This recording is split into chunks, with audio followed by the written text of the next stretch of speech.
Hey everyone, Tom here. A word before we begin.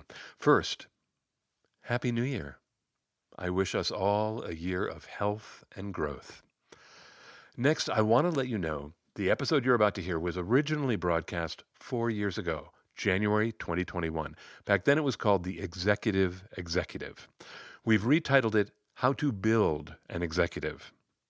3 things to know. First, during the episode, you're going to hear about a PDF with 6 books. That PDF is now a tool in the Essential Tools bin on the Essential Communications website. It's essentialcom with 2ms.com. You can download the PDF from there, and there's a link in the show notes. Second, you're going to hear me reference a special episode called The Show Must Go On. I know a lot of you love that episode. If you haven't heard it, it's a true story about a live on-stage theater catastrophe. I think you will like it. The link is in the show notes. Finally, coaches, there's a special message for all of you after the sign-off, so stay tuned. Okay, I'll pop back in to give gratitude. Other than that, enjoy the show. Welcome back to The Look and Sound of Leadership, an ongoing series of executive coaching tips designed to help you be perceived in the workplace the way you want to be perceived. I'm Tom Henschel, your executive coach, and today we're talking about how to build an executive. Courtney, an old friend and fellow executive coach, was exploring an interesting topic with one of her clients, a woman named Divya. During her coaching conversations with Courtney, Divya had wondered, what did it actually mean to be executive? Discounting her company's specific culture and quirks, what, Divya wondered, do great executives share, no matter the corporation or industry? When Courtney reached out to me asking for my thoughts about Divya's question, I was intrigued.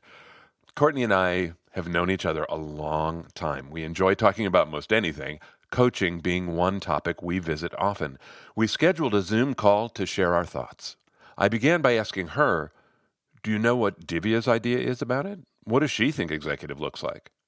She's not sure, said Courtney. She's seen a lot of different kinds of executives. She's seen leaders she thought were a hot mess but got promoted anyway, and she's seen coworkers who are top-notch who can't get noticed. It doesn't look consistent to her, which is what prompted the whole conversation in the first place.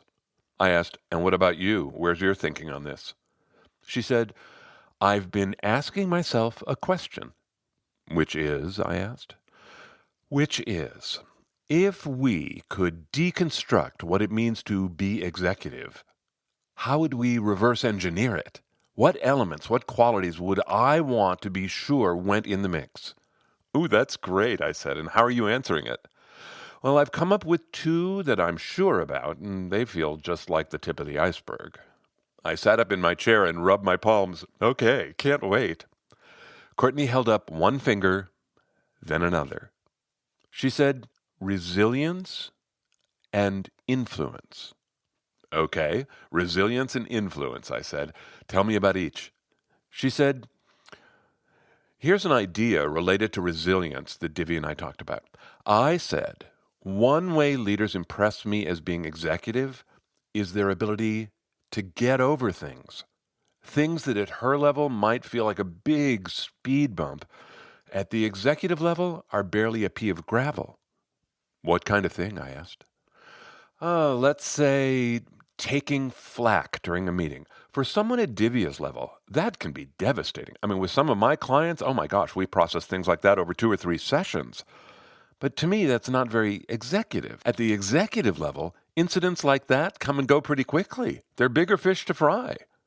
So is it a kind of maturity, I asked? Well, that's part of it, yeah. If you're going to get over something, suck it up, I interjected. Right. That takes some maturity for sure, but I call it resilience because I think good leaders just get back up and keep on going. You know, you fight a lot of battles at the executive level, budget battles and vision battles, measurement battles. You get knocked down a lot. If every battle flattens you, you're not terribly executive. I said, I hear don't take it personally embedded in there. Sure, she agreed. If you take things personally, you're going to feel flattened a lot of the time. Amen to that, I said. And then I said, so after resilience was influence, right? What's your thinking about influence? She looked away, gathering her thoughts, then said, at the executive level, I think influence becomes the lubricant for the work. At lower levels, like with Divya, measurement is the lubricant. Everyone at her level needs to put points up on the scoreboard. That's how you get noticed, by the work you turn out. But at the executive level, the work is too complex. You can't put points up by yourself anymore. You have to have relationships. You have to be able to influence. I nodded, agreeing, saying, I talk all the time with leaders who want to build better relationships just so they can keep the gears turning. And it strikes me as funny that at their level they're so surprised to find out how important relationships are. But in truth, they really didn't need them in the same way before. She said, it's why I love talking with someone at Divya's level about this. If she can build these skills now, she will knock it out of the park later. Won't she? I said. And then I asked, have you two talked about influence skills? A little, not deep yet. We have a lot to talk about. What do you think might help her develop influence? I asked. Taking stock, she said, well, she's already pretty friendly and easy to be with. That's a plus. But if she's going to influence without authority, I think she'll probably need to loosen up her right and wrong thinking. She's very concrete, very black and white. I nodded in understanding. That would be great to work on. Do you have tools to help people soften their right-wrong thinking? I lit up, saying, I do. I refer people to the book Change Your Questions, Change Your Life by Marilee Adams. I think that book gets right to the core of it. And for a couple of my clients, it really did change their lives. Making a note, she said, okay, those are my two ideas about being executive, resilience and influence. What about you? What have you got? I took a breath as I shifted out of listening mode. I said, I've come up with 3 things I would want to put in the mix if we were reverse engineering an executive. She glanced down. I assumed she was picking up her pen. I gave labels to my 3. Organization, scope, and speed of thought. She said, organization as in the organization itself?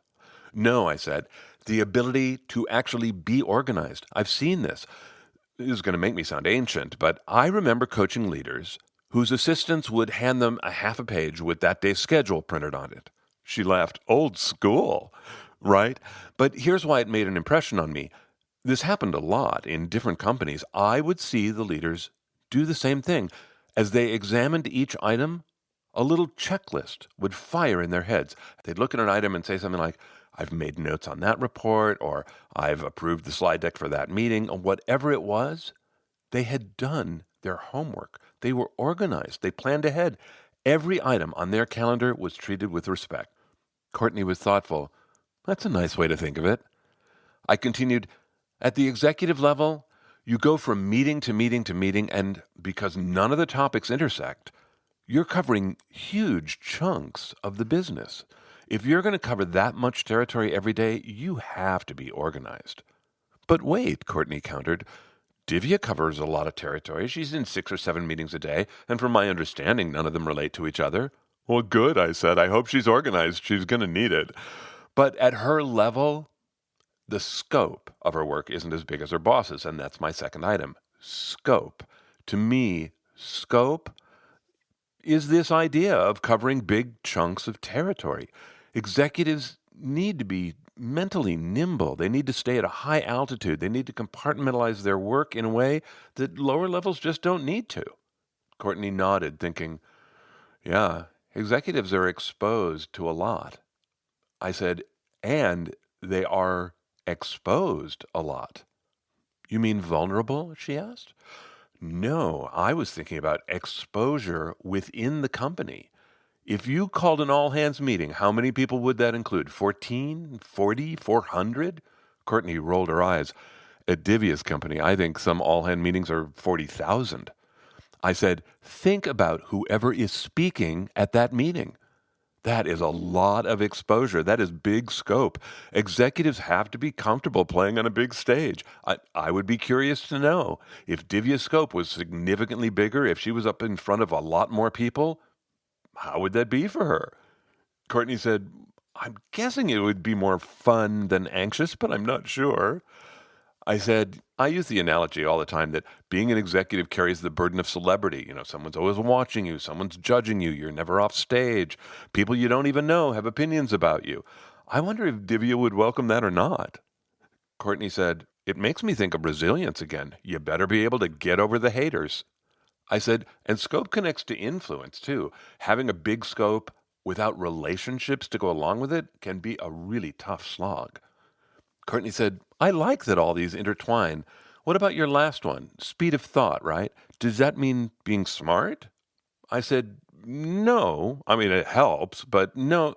Here, I'll give you an example. So this happened just last week. I am coaching a woman who is second in command at a big services company, and she is super smart. I promise you, she is really smart.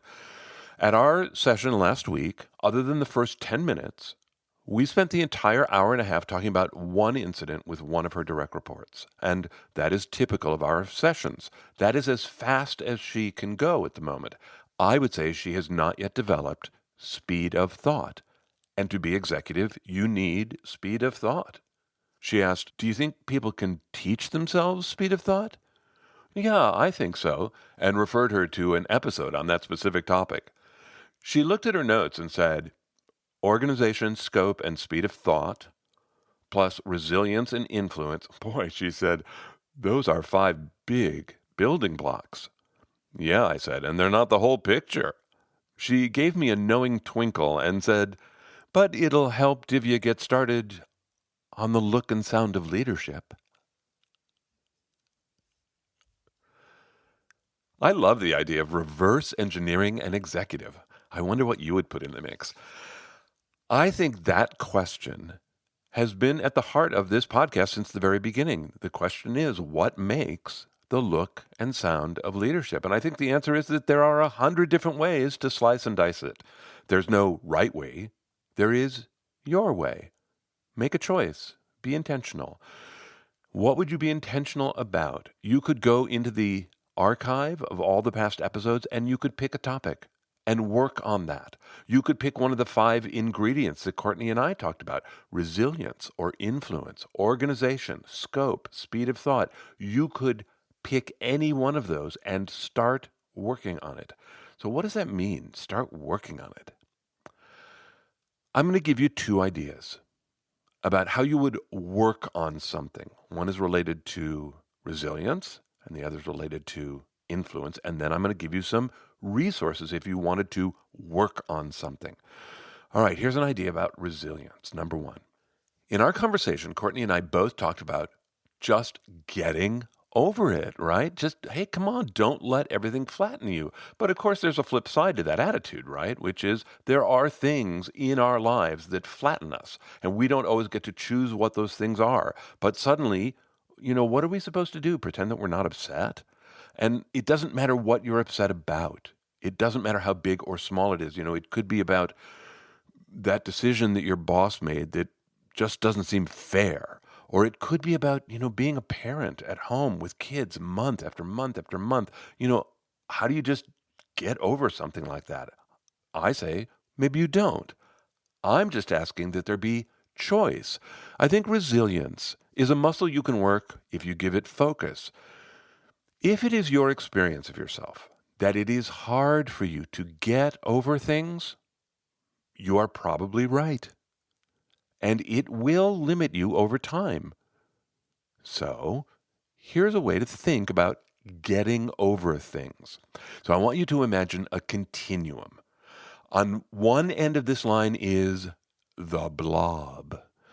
This is a mass of nerves in a puddle that has been so wounded, it is going to take it a long time to come together again.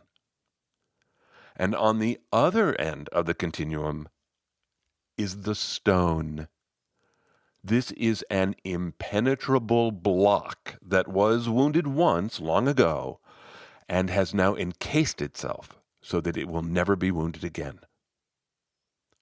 All of us, everyone on this planet who endures the 1,000 natural shocks of living from day to day, we are all somewhere on this continuum. And no one can be on the 50-50 mark, right? We all have a preference to one side or the other. Here's an idea.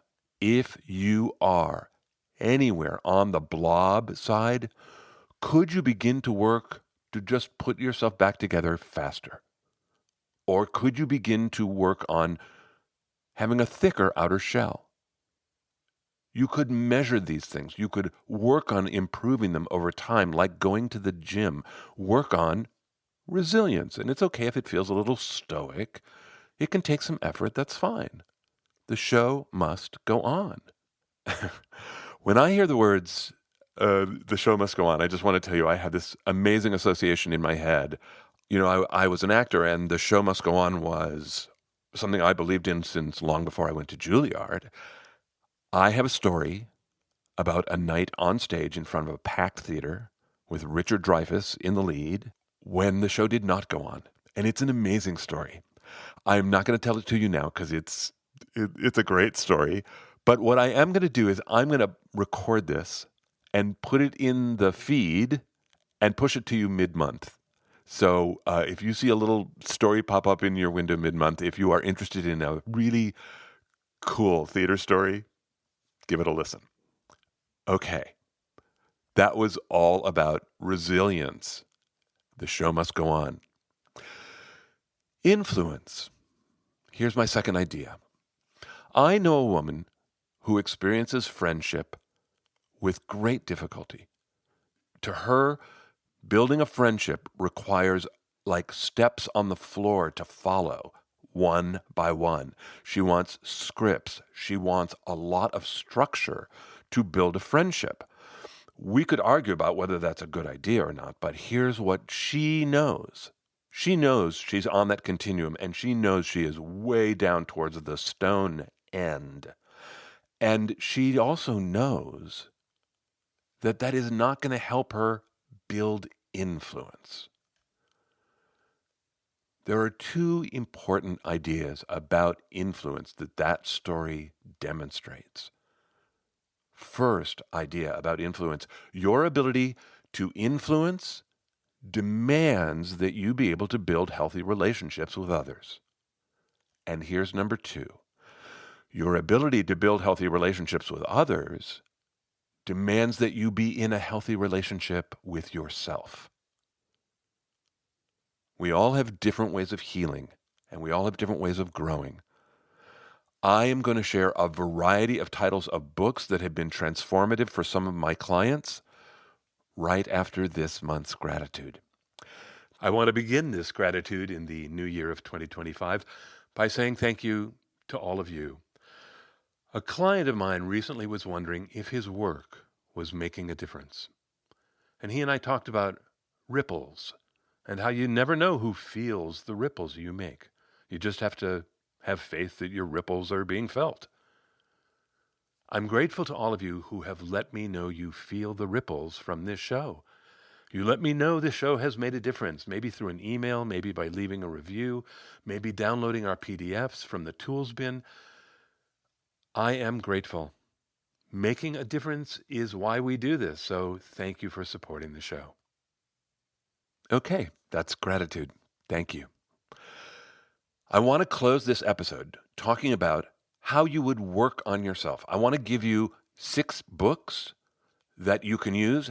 You're welcome to read all of them over time, but I want to describe them to you in a way and tell you why they are so different from each other so that maybe one will jump out and you would find a place to start. The first title refers back to the one that I mentioned in the episode with Courtney.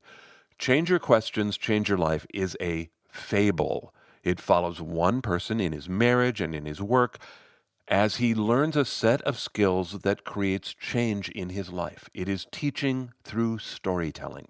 It is not unlike this podcast. If you like that, this would be a good book for you. The Confidence Code. The Confidence Code is written by 2 women television journalists who, despite having all this outward success, both wished they were more confident. And so they decided to dig into it as journalists. And the book is their journalistic journey into the world of research and wisdom about confidence. And then they close with a great set of tools. If you're a woman who wants to learn more about why your brain thinks the way it does about confidence, this would scratch that itch. Number 3, I'm actually going to give you 2 titles. They're both incredibly valuable. Crucial Conversations or Difficult Conversations. Either one. Both books are going to give you scripts that you can use to help your thoughts and your words. They're going to teach you language that, if you can do it, will get you new results. They're both great. Crucial Conversations is a little more pop, kind of bigger type and simple ideas, lots of labels, easy to grasp. Difficult Conversations is a very easy read. The authors are wonderful, and it goes deeper in thought. I like them both very much. Pick one. Number 4, Self-Esteem at Work. This is written by a guy named Nathaniel Brandon, and I love the way he thinks about self-esteem, but I particularly love the sentence stem exercises he creates. If you like journaling, if you like accessing your thoughts through writing, get his books. He lays out a 20-week program that is a wonderful exploration. It's really great. Number 5, EQ Applied. EQ Applied by Justin Bariso. If you're on the stone side of that continuum, this book can be really helpful. It explains the concept of EQ, which is emotional intelligence. And then he gives exercise after exercise. If you feel that way, try this. If you feel this way, try that. He is going to show you how to work on it. It's really helpful. Finally, the 4 Agreements. I think at this point, many people recognize the title, but they may not have actually read it. The 4 Agreements is written for your heart and your soul. It speaks to the inner being within all of us that is connected to each other just by being human. The 4 Agreements are agreements you make with yourself. They are very simple and they are without end. If you would like to have a book where you will interact on a spiritual level, this is your book. My wish is that you can find a book that will spark you. I hope this is your year where you can devote time and energy to your personal growth and professional development. And of course, aside from the books, please help yourself to the resources on the Essential Communications website. Please, that's why they are there. If you want to dig into 5 episodes, 2 of the 5 might be the ones that I mentioned to Courtney during our episode. Don't take anything personally. That was 1. And Speed of Thought, which is, the episode is called Speed of Thought. 3 others you might listen to are Executive Presence, 3 Pillars. And one of the pillars, by the way, is altitude, which directly relates to scope that I talked about here.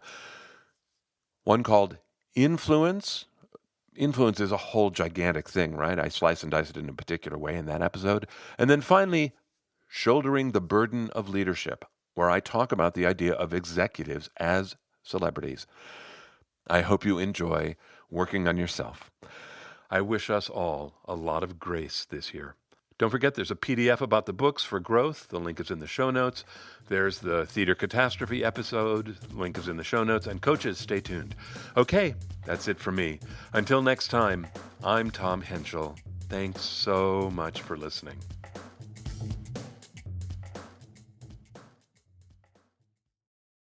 Hi, coaches. I want to tell you about 2 things. First, I want to let you all know that a new year of meetings is about to begin. Some of you have been coming to the meetings, and it has been great to have you there. The meetings that I'm talking about are a special interest group. We're sponsored by ICF Los Angeles, International Coach Federation Los Angeles. This special interest group focuses on executive coaching. We're a self-directed learning group. We average about 60 people on a call. We decide what we want to learn, then we show up as learners. We have master certified coaches on the call. We have people who are just beginning to think about themselves as coaches on the call. It is a wonderful community of learners, and I invite you to join us. Our first meeting this year is Friday, February 14th. We start at 9 a.m. in the Pacific time zone of the U.S. We will have a total of 6 meetings this year, All the dates for the whole year are in the show notes, and so is the link for the ICFLA website. ICFLA offers so many learning opportunities for coaches, and we always provide CCEs. If you're on that track, we will help you out, and we are cheap. So check us out, icfla.org. Next, I want to tell you about something that I heard from my friend Courtney in this episode. Michael Lewis. I don't know if you know the name Michael Lewis. He's a journalist. He's an author. He wrote Moneyball, which became a movie. He wrote The Big Short, which became a movie. He is a great observer of people, an interesting thinker, and a fantastic storyteller about real-life events. Michael Lewis has a podcast, and the entire second season is about coaching. All different kinds of coaching, but it's all about people guiding people through change. The podcast is called Against the Rules. Michael Lewis, Season 2. It's from 2020. And the first episode in the season is Don't Be Good, Be Great. I just want to say, as a coach, I loved listening to this season of shows. I mean, I like Michael Lewis anyway, but give it a listen. I thought it was great. I hope to see you on February 14th. And no matter when you hear this episode, there will be a meeting coming up. So look in the show notes. Come join us. Okay. Bye, coaches.